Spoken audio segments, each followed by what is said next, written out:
जहाँ तक हिंदी फिल्मों के इतिहास का ताल्लुक़ है तो सन 1896 में हमारी फिल्म इंडस्ट्री ने अपना सफ़र शुरू किया। पहले डॉक्यूमेंट्रीज़ बनी, फिर खामोश फिल्मों का ज़माना आया, उसके बाद आलम आरा ने हमारी हिंदी फिल्मों को ज़बान दी। जब उसे ज़बान मिल गई तो उसे दिल के जज्बात अदा करने के लिए गानों का सहारा लेना पड़ा, और इस तरह हमारी फिल्मों में गानों की शुरुआत हुई। ये सफ़र आज भी जारी है। शुरू के ज़माने में फिल्मों में 18-18, 20-20 गाने हुआ करते थे। कुछ तजर्बे किए गए जिसके अंदर बग़ैर गानों के फिल्में बनाई गईं, लेकिन सबसे ज़्यादा जो शोहरत मिली वो गाने वाली फिल्मों को मिली, जिनमें गाने ज़्यादा होते थे। इसकी मिसाल हम फिल्म नागिन से दे सकते हैं, अनारकली से दे सकते हैं। ये तमाम बातें हमारे किताबों में बिखरी पड़ी, लेकिन उसका कलेक्शन या कंपाइलेशन बहुत कम हुआ। ये समझिए कि 7वें दशक तक ये काम हुआ है, और उसके बाद इस तरफ किसी ने तवज्जो नहीं दी।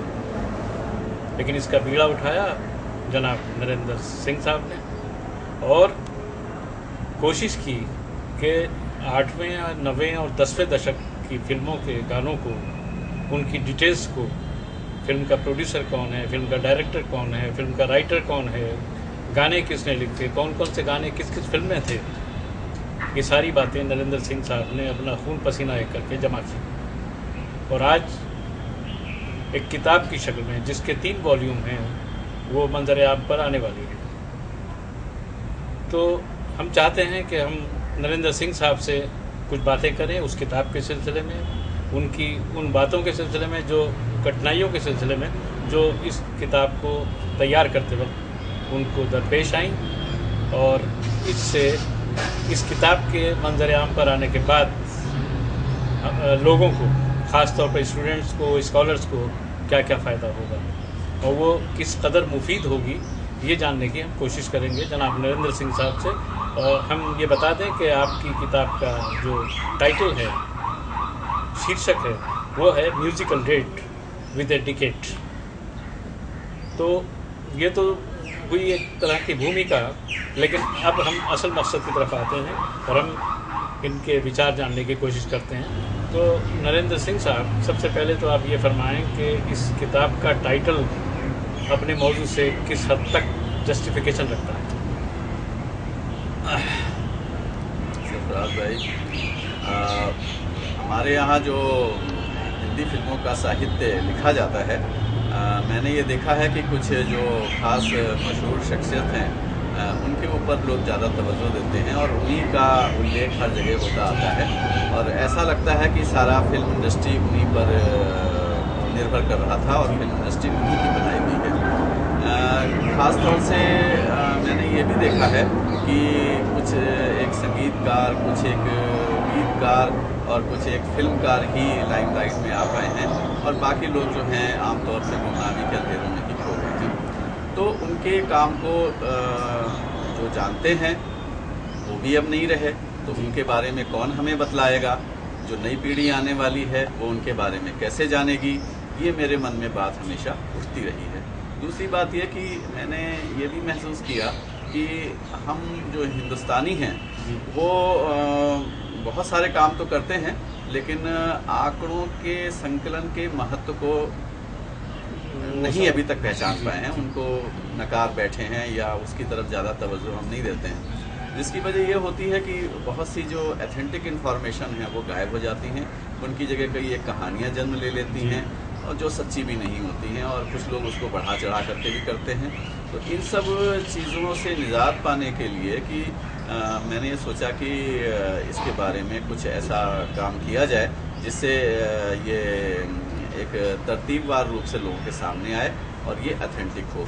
तो ये चूँकि पहले कुछ लोगों ने इसके ऊपर काम किया है और 1980 तक के आंकड़े प्राय सभी फिल्मों के तो नहीं है, लेकिन काफ़ी कुछ फिल्मों के उपलब्ध हैं।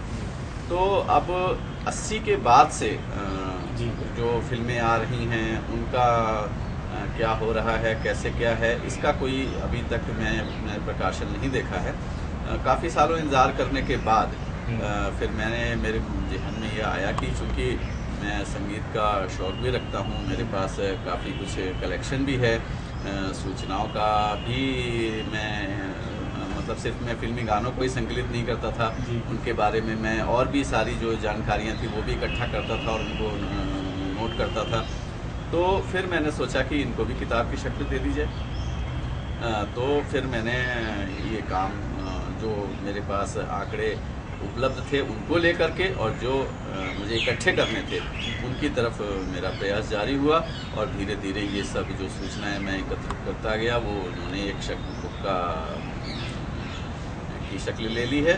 और आपने जैसे पूछा कि इसका नाम आपने musical date with a decade क्यों रखा, तो ये कुछ आधुनिक सा नाम है, लेकिन मैंने इसको इसलिए रखा कि आजकल डेटिंग का आप देखते हैं ज़माना है, आमतौर पे लोग जो हैं डेटिंग को पहले जैसा अब नहीं लोगों के मन में रह गया है, काफ़ी लोग खुल करके सामने आते हैं। तो म्यूज़िक के साथ भी हम अपनी डेट करें और डिकेड वाइज चूँकि मैं अपने वॉल्यूम को बना रहा हूँ तो इसलिए मैंने इसका नाम रखा musical date with the decade.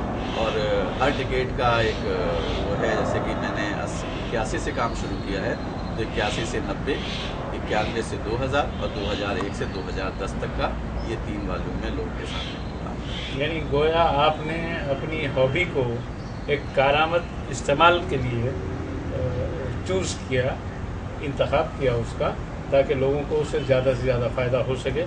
अच्छा, आप ये फरमाएं कि इस किताब में क्या है, ज़रा तफसील से बताएं।